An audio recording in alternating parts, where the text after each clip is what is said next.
Assalamualaikum warahmatullahi wabarakatuh. Waalaikumsalam. Alhamdulillah, terima kasih Pak Ustadz. Semoga Pak Ustadz selalu dilindungi Allah dan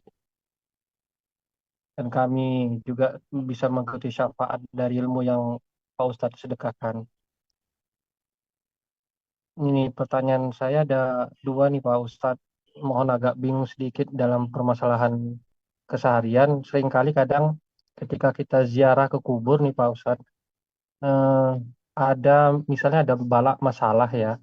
Kemudian terkadang itu ada orang-orang itu mengatakan mengaitkan dengan mungkin eh, almarhum mungkin yang sudah dikuburkan, apa misalnya kita mengendarai kendaraan dia, apa kita dapat musibah bala tertumbur, mungkin katanya dibilang belum ziarah dulu apa gimana. Nah, itu bagaimana kita menyikapinya, Pak Ustadz?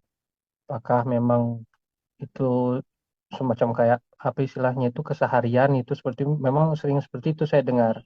Kemudian yang kedua, apakah eh, ruh yang sudah meninggal nih, arwah yang sudah meninggal nih Pak Ustadz, itu mereka bisa merasakan apa seperti pikirannya ketika dia ada di dunia. Artinya dia bisa melihat atau dia memperhatikan atau merasa memiliki perasaan itu Pak Ustadz. Nah, itu yang menjadi sedikit apa pertanyaan saya ini Pak Ustadz. Nah, demikian Pak Ustadz, terima kasih. Wabillahi taufiq wal hidayah. Wassalamualaikum warahmatullahi wabarakatuh. Waalaikumsalam warahmatullahi wabarakatuh.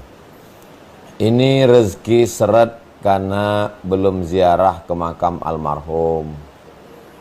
Ini sering kecelakaan, ban kempes, helm hilang, sendal hilang. Ini karena sudah lama tidak ziarah ke makam almarhum. Yang ngomong itu mungkin niatnya baik. Nah itu. Mungkin niat dia baik supaya orang ini ziarah ke makam bapak ibunya. Tapi tidak semua niat baik menjadi benar. Tidak semua niat baik jadi benar. Saya kalau nyuruh orang ziarah, ya ziarah aja. Kamu ziarah ke makam orang tua, sedekah atas nama orang tua, dalilnya hadis Sa'ad buat sumur, pahalanya mengalir amal jariah. Jadi jangan dikait-kaitkan ke sana kemari. Nah, ini harta warisannya harus cepat dibagi Bapak Ibu. Kalau enggak nanti ruhnya di sana enggak tenang. Loh, enggak ada hubungan. Udah putus hubungan dia.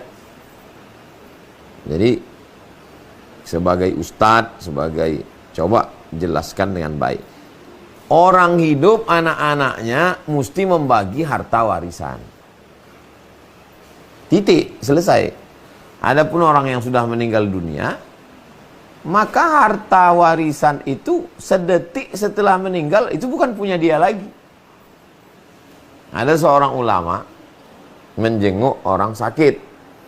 Waktu orang sakit itu hidup, lilinnya nyala. Begitu meninggal, sakratul maut, langsung ulama yang menjenguk ini menghembus lilin itu. Dihembusnya lilin. Jamaah yang ada kaget. Loh, kok lilinnya dipadamkan, Kiai? Kata Kiai, kata ulama, tadi waktu dia hidup, lilin itu punya dia. Begitu dia meninggal, lilin ini punya ahli waris. Ahli waris belum tentu izin lilinnya kita pakai. Mereka kan belum bagi warisan. Jadi orang tua itu karena azab, karena tidak mengajar anaknya ilmu agama, bisa kena azab. Karena anaknya tidak disekolahkan agama. Dosa karena tidak mendidik, karena tidak amanah. Nah, orang tuanya sudah menyekolahkan anak sekolah agama, udah dibawa pengajian, udah dibawa arisan. Anaknya yang bandel tidak bagi harta warisan. Ya orang tua udah lepas. Nggak ada urusan sama dia. Anaknya ini yang kurang ajar. Ya, Cuman karena Ustadz ini mau memberikan pressure, tekanan, kalian mesti bagi nih, ini ruhnya nggak tenang nih di sana nih. Jadi tidak semua niat baik menjadi kebenaran atau pembenaran. Nah, inilah pentingnya ngaji. Jadi kalau orang ngaji, orang akan nanya dalilnya. Saya ziarah. Tiap malam Jumat saya baca Al-Kahfi, baca Yasin, saya hadiahkan pahalanya untuk almarhumah, almarhum.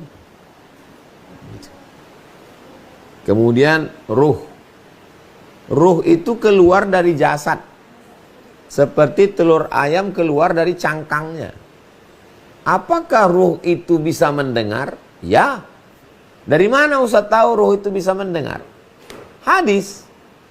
Ruh mendengar suara sendal orang yang ngantar pulang. Coba antum di kamar. Tamunya pulang. Assalamualaikum, waalaikumsalam. Permisi ya Pak. Ya, assalamualaikum, salam. Kan kedengaran suara sendalnya pulang. Jenazah itu mendengar suara sendal. Hadis sahih tentang sendal. Suara sendal. Jadi ruh itu mendengar. Apakah ruh itu merasakan azab? Iya, merasakan azab. Mana dalilnya? Azab kubur. Bagaimana dengan orang yang udah dikubur? Iya Pak Ustaz, tapi kan jasadnya ada.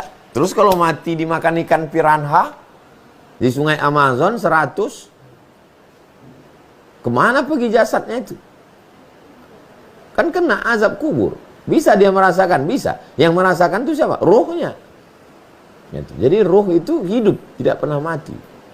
Di alam ruh dia hidup, pindah ke alam rahim dia hidup, pindah ke alam dunia dia hidup, pindah ke alam barzah dia hidup, pindah ke alam akhirat dia hidup, masuk neraka pun dia hidup, kekal di dalam neraka hidup.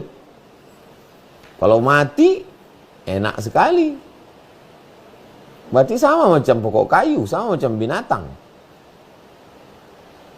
Enaklah, selesai mati habis.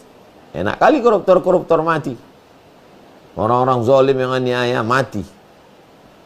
Dia tidak mati, dia di dalam neraka, kekal selamanya. Khalidina fiha abada. Tapi kalau ada iman, setelah bersih di neraka, masuk ke surga. Masuk ke dalam surga, kekal dalam surga. Itu, jadi ruh ini dia merasakan, mendengar, dia bisa melihat. Apakah ibu saya, ayah saya melihat saya malam ini? Iya. Dia melihat saya sedang tausiah ini sekarang. Dari mana Ustaz tahu? Dari tafsir ulama. Imam Ibnu Katsir. Wa qul i'malu, beramallah kamu. Fasayarallahu amalakum.